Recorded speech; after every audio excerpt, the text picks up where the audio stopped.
بسم الله الرحمن الرحيم. الحمد لله رب العالمين،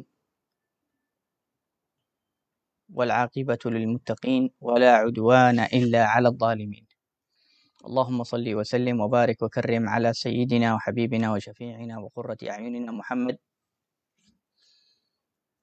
سيد الأولين والآخرين وصفوة الخلق أجمعين. نوينا التعلم والتعليم والتذكر والتذكير والنفع والانتفاع والإفادة والاستفادة، والحث على التمسك بكتاب الله وسنة رسوله صلى الله عليه وسلم، والدعاء إلى الهدى والدلالة على الخير، ابتغاء وجه الله ومرضاته وقربه وثوابه. سبحانك لا علم لنا إلا ما علمتنا إنك أنت العليم الحكيم. اللهم اغننا بالعلم، زينا بالحلم، وأكرمنا بالتقوى، وجملنا بالعافية. اللهم إنا نعوذ بك من علم لا ينفع، ومن قلب لا يخشع، ومن دعوة لا يستجاب لها. اللهم علمنا ما جهلنا، وارزقنا العمل بما علمنا يا رب العالمين. اللهم إنا نسألك العلم اللدني والمشرب الصافي الهنيء، يا وهاب يا غني، آمين آمين يا رب العالمين.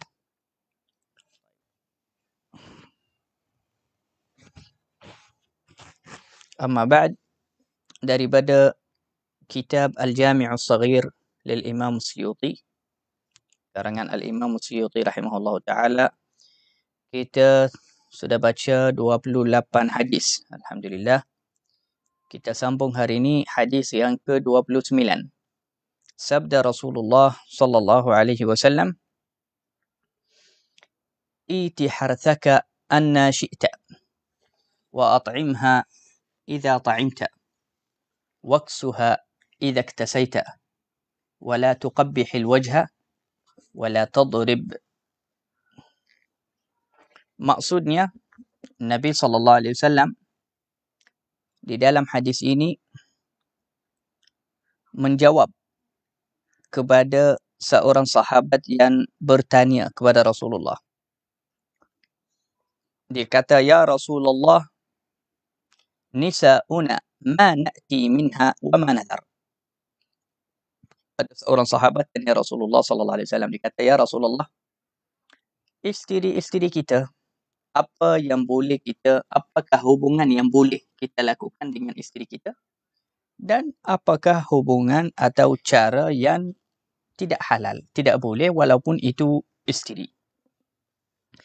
Ini juga daripada jujurnya para sahabat Nabi sallallahu alaihi wasallam, dan kerana mereka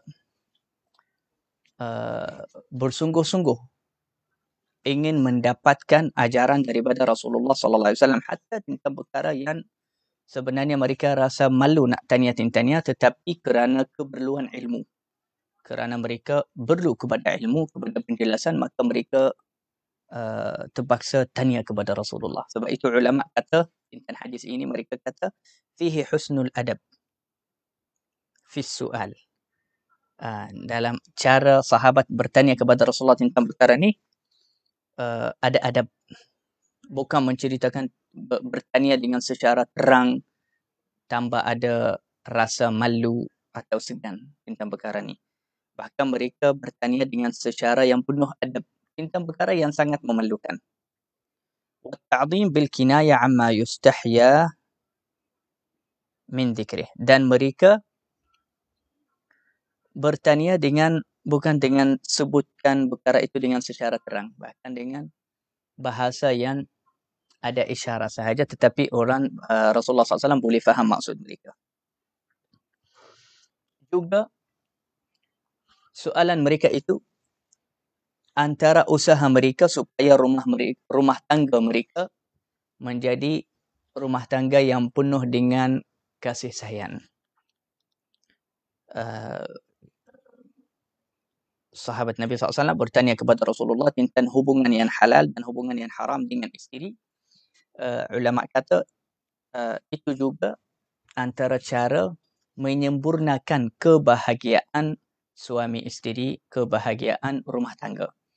Kerana jika hubungan itu berlaku dengan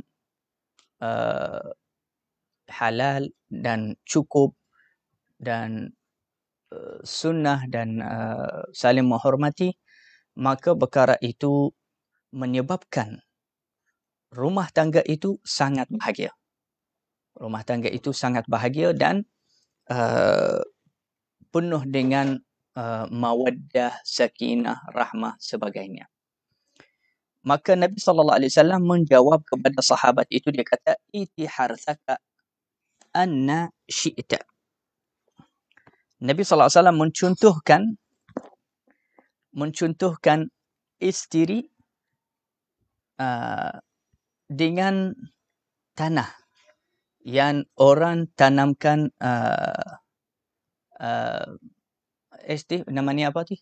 Panah ke biji yang tanam? Biji yang tanamkan tu apa? Panah ke? Benih. Nabi SAW mencontohkan isteri itu dengan tanah yang ditanamkan benih dalamnya. Kerana seorang suami seolah-olah dia menanamkan nutfahnya, iaitu airnya, di dalam isterinya, dalam rahim isterinya. Kemudian di dalam rahim isterinya, subhanallah, Allah menciptakan anak itu. Jadi Nabi SAW mencontohkan isteri terhadap suaminya seperti tanah yang tuannya tanamkan. Jadi Nabi SAW dia kata iti harthak. Jadi Nabi SAW kerana malu menyebutkan nama-nama badan atau perkara itu dengan jelas, jadi Nabi SAW mencontohkan perkara itu dengan harth, iaitu dengan tanah. Nabi SAW jawab kepada sahabat itu, dia kata, kamu bolehlah melakukan hubungan intim dengan isteri kamu dengan apa-apa yang cara kamu suka, bila-bila yang kamu nak buat, di mana-mana yang kamu di mana-mana tempat kamu suka dan selesa. Yang penting tidak boleh melakukan hubungan intim di tempat yang haram, iaitu yang bukan di rahim, di tempat yang diharamkan, iaitu dari belakang. Tetapi dalam hadis ini dalam hadis ini menjelaskan, iaitu membuatkan hubungan intim yang tidak halal dari belakang dengan isteri, walaupun itu isteri halal, itu haram dengan ijma' ulama. Itu haram dengan ijma', dengan semua ulama Islam kata begitu. Dan kerana isteri itu adalah halal daripada Allah, Allah halalkan isteri itu untuk suaminya, maka Nabi SAW untuk meluaskan cara hubungan suami isteri supaya tak jadi sempit hubungan mereka, Nabi SAW dikata anna syi'ta. Yakni dia kata anna, maksud perkataan anna, ulama kata lita'mimil ahwal, yakni kamu boleh di dalam segala keadaan buat hubungan dengan isteri kamu di mana-mana tempat yang kamu suka, yakni tempat di mana-mana, di rumah, di bila-bila sahaja.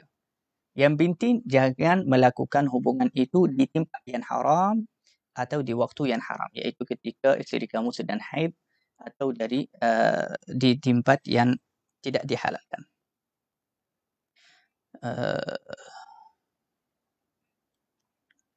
Wahakala.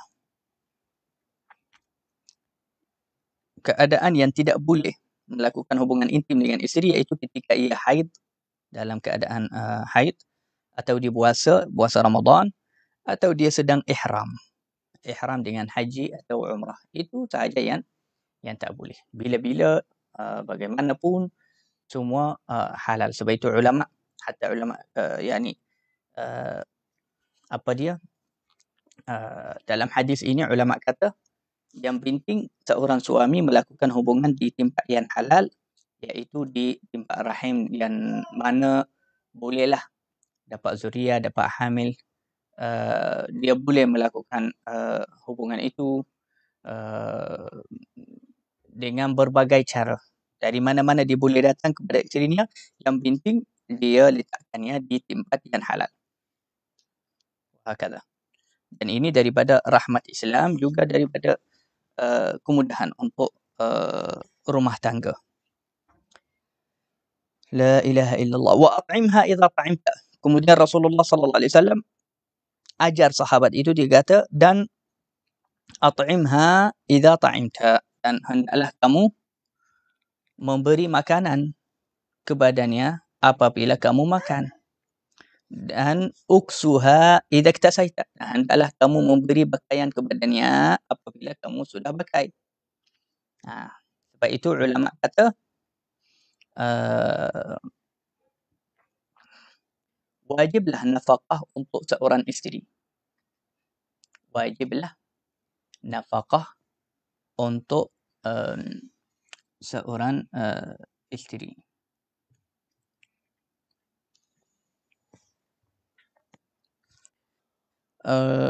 Iaitu nafkah apa dia? Memberi makanan untuk dia, juga memberi lauk yang biasa dia makan, lauk dulu di rumah keluarga dia. Wajib memberi kepadanya tempat tinggal, wajib memberi kepadanya pakaian, khimar, kasut, dan pakaian waktu musim sejuk, pakaian waktu musim panas. Itu semua terpulang kepada keperluan. Itu semua wajib atas seorang suami. Dan perkara ini diterangkan oleh fuqaha dalam kitab-kitab fiqh. Wa fihi nadbu muakalati az-zawjah. Dan apa? Hadis ini mensunnahkan untuk kita bermakan sama-sama dengan isteri kita. Makan sekali dengan isteri kita. Ini sunnah. Nabi SAW kata, at'imha idza ta'imta. Apabila kamu makan, kamu bagi dia makan juga. Jadi, ulama kata hadis ini mengajar kita sunnah kita makan sekali dengan isteri kita. Kalau boleh dari satu pinggan, itu lagi bagus. Itu lagi bagus. Makan sama-sama dari satu pinggan. Itu lebih mendekatkan hati suami isteri itu. Dan sunnah ini atau adab ini berlawan dengan perbuatan orang yang sombong, yang tidak ingin memakan sekali dari satu pinggan dengan istrinya. Wa annahu in akala bihadratiha ba'd daf'al wajib laha yanbaghi an yut'imha. Dan disunnahkan untuk kita daripada ajaran hadis tersebut ini, Al-Imam Al-Manawi dikata sunnah kalau kita makan di depan isteri kita, hatta kalau kita dah bagi makanan yang cukup, dah bagi nafkah, dah bagi macam-macam, sunnah kalau kita makan di depan isteri kita, sunnah kita memberi suapan kepadanya. Jabran wa inasan, untuk mengambil hati dia dan menggembirakan dia. Itu sunnah. Hatta kalau kita dah bagi dia makanan. Yani contohnya orang dah beli bungkus makanan untuknya, dia beli bungkus makanan untuk isterinya. Sunnah waktu makan dia ambil daripada makanannya, disuapkan isterinya. Itu sunnah. Sebab apa? Perkara tu menanamkan rasa cinta di dalam hati isterinya. Itu perkara yang bagus. Kemudian Rasulullah SAW bersabda, wala tuqabbihil wajh. Dan hendaklah kamu tidak menyatakan kata-kata keji atau kata-kata yang buruk kepada isteri kamu. Yakni ulama kata an-nahyu 'anil aqwali wal af'ali al-qabihati fil wajh. Rasulullah SAW melarang seorang suami itu tidak supaya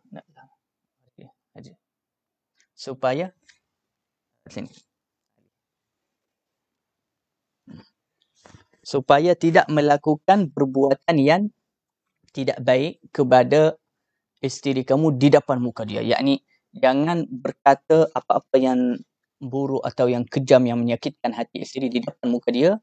Juga jangan membuatkan perbuatan yang keras atau tajam kepada isteri kamu di depan muka dia. Aywa. Maka sebutan hadis ini mengumpulkan semua. Laknat, tak boleh baca laknat kepada isteri. mencarut, tak boleh mencarut kepadanya. Meninggalkan dia begitu duduk di rumah sahaja, tinggalkan dia lama, tak jumpa dia, tak ziarah dia, tak cek dia, itu juga tak boleh. Atau hidup dengan isteri dengan perangaian na'udzubillah, dengan marah, mengamuk, dengan pukul sebagainya, itu semua tidak boleh di dalam agama. Itu semua tidak boleh. Wahakadha wala tuqabbih al-wajh. Juga antara maksud hadis ini, la tuqabbih al-wajh, jangan kata-kata buruk pada mukanya, iaitu antara maksudnya Nabi SAW ajar kita jangan langsung kita kata kepada isteri kita, muka kamu buruk. Itu tidak baik. Atau kita hinakan badan isteri kita, hinakan muka atau badannya. Ini maksud hadis. La tuqabbih, jangan cakap kepada muka, jangan kata kepada isteri muka kamu buruk. Itu tidak boleh. Macam tu juga badan dia, tak boleh kita hinakan badan dia. Sebab itu berlawan dengan husnul ishrah, iaitu dengan hidup yang baik dengan isteri. Wala tadrib. Kemudian Nabi SAW akhirkan nasihatnya kepada sahabat, dia kata la tadrib, jangan langsung engkau membukul isteri kamu. Jangan bukul isteri kamu dengan bukulan yang membatahkan tulang atau mengalirkan darah. Juga antara bukul yang haram daripada seorang suami kepada isterinya, iaitu tampar muka. Itu langsung tidak boleh walaupun tidak mengalirkan air. Tamparkan muka isteri, itu antara amalan yang haram yang dilarang oleh Rasulullah sallallahu alaihi wasallam.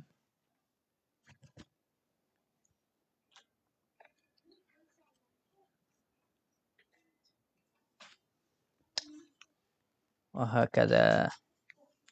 Jadi sebab kadang-kadang rumah tangga ini tersorok, perkara rahasia, perkara tertutup. Sebab itu Nabi SAW dibagi nasihat dengan secara detail. Dia sebut pun jangan bukul, jangan cakap kamu buruknya. Sebab apa? Perkara tu biasanya di dalam suasana rumah tangga. Jadi orang luar tidak tahu apa ada di dalam. Sebab itu Nabi SAW bagi nasihat dengan detail, dengan sangat terang dan jelas kepada seorang suami. Tapi untuk pengetahuan kalian, Nabi SAW kata kepada suami sebab lelaki yang tanya. Dan Rasulullah sebutkan kepada suami sebab kebanyakan perkara itu berlaku dari suami. Tetapi perkara itu bukan maksudnya Rasulullah melarang suami sahaja buat kepada isteri. Bahkan isteri juga lagi tidak boleh melakukan perkara tersebut kepada suaminya.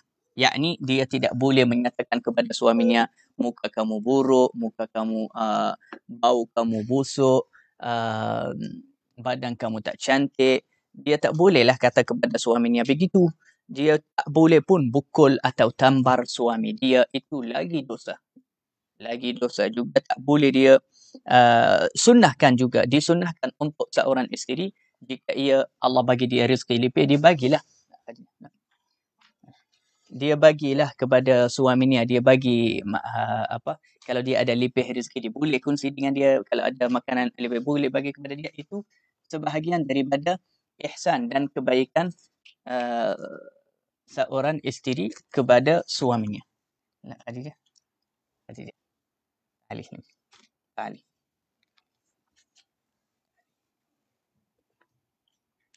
Khadijah, Masya Allah. Khadijah duduk sini. Tadi Khadijah tidur, sekarang baru bangun. Okey, Khadijah duduk. La ilaha illallah. Juga hadis ini mengajar kita bahawasanya haram darbuz zawjah. Haram seorang suami memukul isterinya kecuali kalau isterinya nusyuz. Kecuali kalau isterinya nusyuz. Kalau ia memandang kepada isterinya, dia nusyuz betul-betul, bukan dia sangka isterinya nusyuz tapi dia bukan nusyuz. Kalau isterinya betul-betul nusyuz, barulah dia boleh pukul isterinya.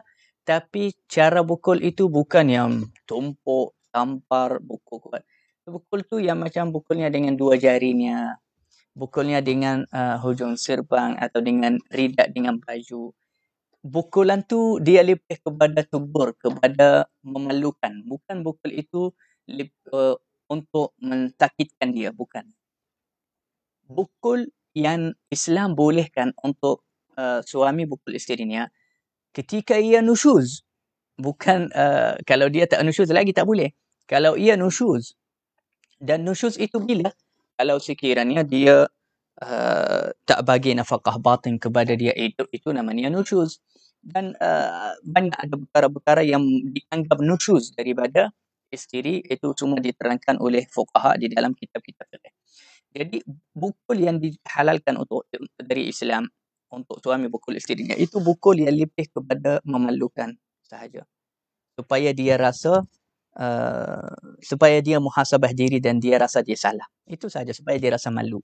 Dia macam dah berdosa kepada suaminya. Itu sahaja yang dimaksudkan oleh pukul. Bukan pukul itu yang seperti orang awam buat, orang jahil. Bagi pukul isteri dia, tolaklah sampai sakitkan dia, sakit tulang dia atau darah keluar atau tumpuk dia. Itu semua haram. Hatta kalau isteri nusyuz. Ini untuk mengetahui. Hatta kalau isteri nusyuz, dia memang nusyuz, apa, dia tak boleh, suami tak boleh pukul dia begitu. Perkara itu haram.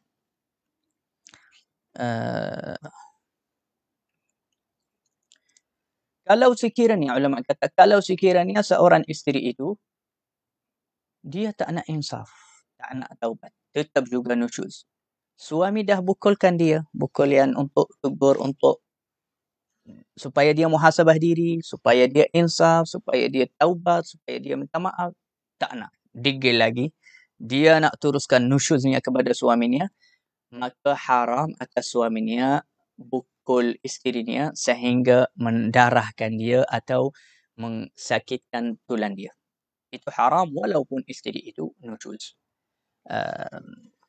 Wa tarku ad-darbi mutlaqan aw la. Bahkan ulama kata meninggalkan cara pukul di dalam segala keadaan itu yang terbaik dan yang lebih aula, itu yang lebih utama. Apa maksudnya? Maksudnya hatta kalau isteri nusyuz, hatta kalau isteri derhaka, hatta kalau isteri macam mana pun dia berajar kepada suaminya, yang terbaik bagi seorang suami, yang lebih utama bagi akhlak seorang suami, jangan pukul langsung.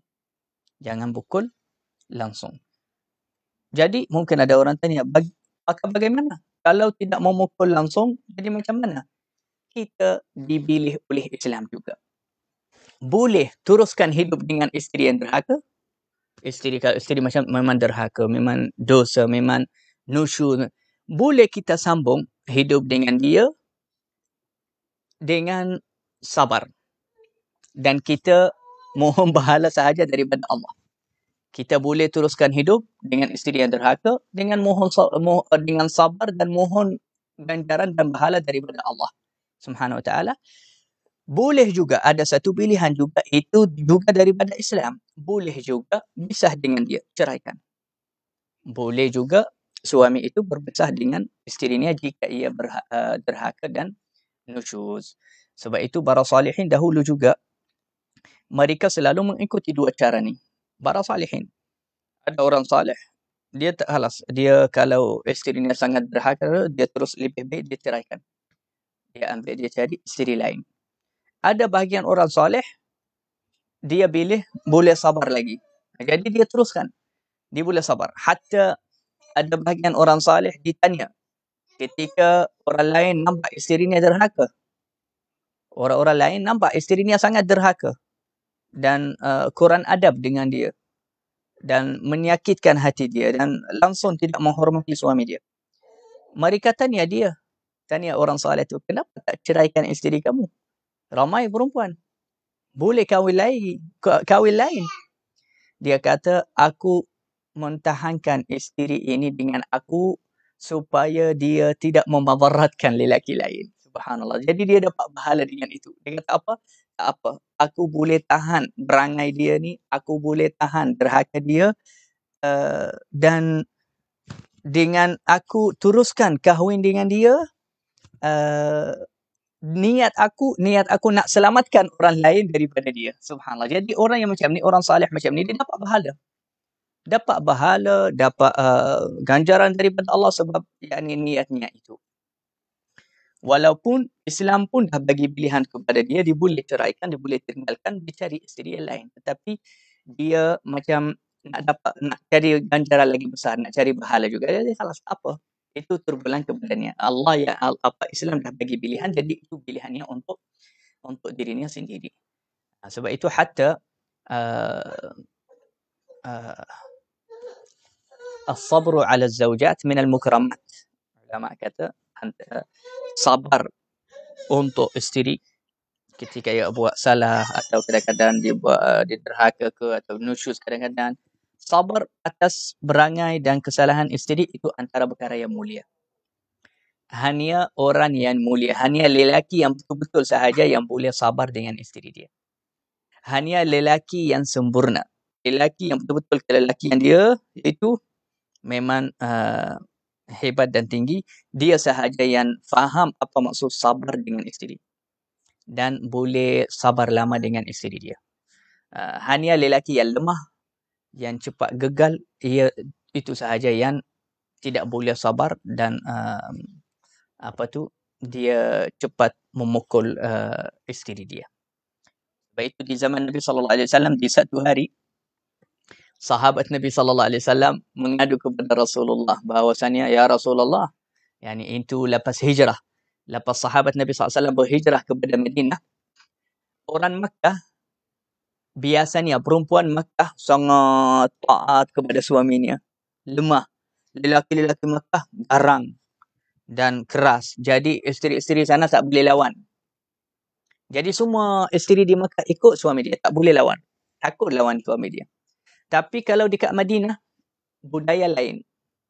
Lelaki-lelaki Madinah, perangai mereka lemah lembut.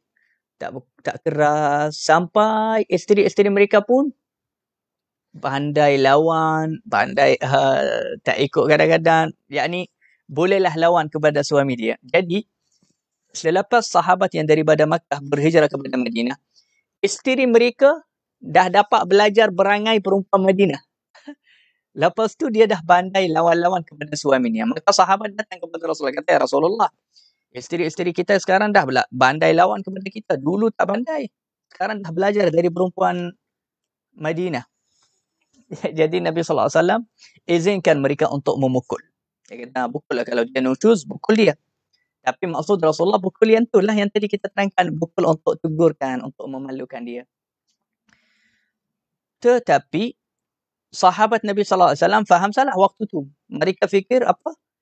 Bolehlah bukul terus. Bolehlah terus bukul. Bukul dengan kuat. Jadi mereka bukul dengan kejam, dengan kuat. Dengan cara Arab dahulu. Maka hampir 70 perempuan di satu hari datang di rumah Rasulullah SAW. Mereka mengadu. Ya Rasulullah, suami aku bukul aku. Ya Rasulullah, suami aku bukul aku. Rasulullah rasa terkejut dengan ramai perempuan datang kepada rumahnya. Maka Nabi SAW mengucap kepada sahabat semua, dia kata, khairukum li ahlih. Laisa bi khiyarikum alladhina yadribuna nisa'akum. Bukanlah lelaki baik iaitu yang memukul isterinya. Bukanlah baik suami yang memukul isterinya. Maknanya, suami yang sabar, yang tidak memukul langsung, tak pernah dia memukul isterinya, inilah suami baik. Hatta walaupun isteri ini biasalah. Perempuan biasa dalam rumah tangga biasalah. Akan jadi macam-macam. Ada derhaka, ada kurang adab juga, ada kadang-kadang macam dari suami, dari isteri juga. Tapi siapa yang sabar, yang tidak menyentuh dengan tangannya, tak bukul, tak mencarut, tak menghinakan, tak menyebutkan perkataan-perkataan yang tak elok kepada isterinya atau dari isteri kepada suaminya, dialah yang Nabi SAW kata, ini baik. Ini lelaki yang baik. Lelaki yang baik, iaitu yang tidak mencarut, tidak memukul isterinya. Dan macam tu juga seorang isteri. Isteri yang baik, isteri yang salihah, isteri yang salihah, yang baik, iaitu yang tak pernah menyentuh suaminya dengan tangan dia. Tak pernah dipukul suami dia, tak pernah dibaling apa-apa kepada suaminya, tak pernah dia mencarut dengan lidahnya kepada muka suaminya. Bahkan walaupun suaminya macam mana pun ada salah, ada macam tu, dua-duanya setiap satu dia bersabar dengan yang lain. Suami sabar dengan isterinya, isterinya juga sabar dengan suaminya. Sebab itu ini antara adab yang sangat kita memerlunya.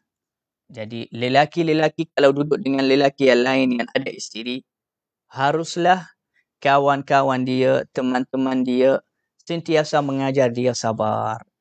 Salah sangat jika ada seorang suami yang kawan-kawannya ajak pukul. Kalau kawan-kawan kamu ajak kamu pukul isteri kamu, jangan duduk dengan mereka lagi. Jangan ikut mereka. Jangan dengar mereka. Ini kawan tak baik. Macam tu juga wahai isteri. Kalau kamu duduk dengan kawan-kawan kamu, perempuan-perempuan yang lain, ajak kamu, kamu jangan diam untuk suami kamu. Kamu balas kepada dia. Kamu tunjukkan kamu bukan lemah. Jangan duduk dengan mereka lagi. Jangan dengar mereka lagi. Sebab ini bukan kawan baik. Siapa-siapa yang ajar kamu, sabar saja. Jangan balas. Tahan. Cuba betulkan diri dia. Cuba bantu dia. Cuba faham apa masalah dia. Orang yang selalu ajar kamu perkara-perkara macam ni, pegang dia. Ini kawan baik. Ini kawan baik. Sebab kullu insan indahu naqais. Setiap satu manusia dia ada kekurangannya. Dan apabila akad nikah sudah jadi, maka seorang suami dia kena memegang teguh kepada isterinya. Dan seorang isteri dia kena memegang teguh kepada suaminya. Walaupun macam mana kekurangan mereka. Yang penting kekurangan itu tidak terlepas akhirat. Kalau kekurangan itu terlepas akhirat, maka kena berhati-hati. Kena berhati-hati dan selamatkan diri kamu daripada suami itu atau daripada isteri. Kalau macam ada seorang suami yang datang kepada Rasulullah SAW. Dia mengadu kepada Rasulullah. Dia kata, ya Rasulullah, aku mengadu daripada isteriku ni. Jadi Nabi SAW tanya dia. Dia kata, apa masalah isteri kamu? Dia kata, innaha la taruddu yada lamis. Sahabat itu dia kata kepada Rasulullah, ya Rasulullah, isteriku ini dia tidak pernah menolakkan tangan orang. Yani siapa-siapa nak sentuh dia, dia okey je. Ini perkara terlepas agama, terlepas maruah. Melepaskan maruah, melepaskan akhirat, melepaskan agama. Perkara itu bahaya. Kita tak boleh diam. Kalau jadi dari isteri atau jadi dari suami. Jadi, suami tu dia kata, ya Rasulullah, isteriku ni siapa-siapa diboleh sahaja. Siapa-siapa sentuh dia, ni dia yang tak malu dan tak ada maruah. Dia boleh. Siapa-siapa nak sentuh dia, boleh duduk dengan lelaki, boleh. Dia macam tak ada suami, tak ada maruah, tak macam tu. Dan suami tu dia rasa terhina dengan jika isteri dia begitu. Dia rasa dia tak bertanggungjawab jika isteri dia begitu. Jadi Nabi SAW lepas dengar begitu, Nabi SAW cakap dengan lelaki tu, ceraikan dia. Nabi SAW suruh. Rasulullah yang suruh. Dia kata, kalau berangai dia begitu, ceraikan dia. Yani carilah isteri lain yang jaga maruah kamu. Tapi suami itu pula ada masalah. Itu masalahnya lain. Dia kata, tapi aku cinta dia ya Rasulullah. Dia sangat cinta dan sayang dia. Maka Nabi SAW dia kata, kalau begitu aku tak boleh tolong kamu. Aku tak boleh buat apa-apa. Kalau kamu cinta dia, okeylah, pergilah. Tak payah nak mengadu-mengadu. Simbangkan isteri kamu. Bawalah dia, teruskanlah hidup kamu dengan isteri kamu ni. Jadi kekurangan itu apa-apa kita boleh terima. Kekurangan wang, kekurangan duit, kekurangan yani perkara tu boleh lagi hidup lagi. Kalau dia masih yakni bukan teruk sangat. Tapi kalau kekurangan itu melepaskan agama, melepaskan akhirat, itu perkara bahaya. dia tak sekolah ke atau apa-apa. Jadi kita kena berhati-hati dan kita cuba dengan bersungguh-sungguh untuk menyelesaikan masalah itu. Kalau tidak selesai, nanti kita kena pilihlah antara boleh terus atau tidak. Moga-moga insya-Allah rumah tangga kita semua menjadi rumah tangga yang penuh dengan rahmah, sakinah, mawaddah dan sentiasa dan setiap satu saat semakin bercinta, semakin bahagia, semakin terus dan kekal dunia dan akhirat. Amin amin ya rabbal alamin. Wa sallallahu ala sayyidina Muhammad wa ala alihi washabbihi ajma'in walhamdulillahi rabbil alamin. Assalamualaikum warahmatullahi wabarakatuh.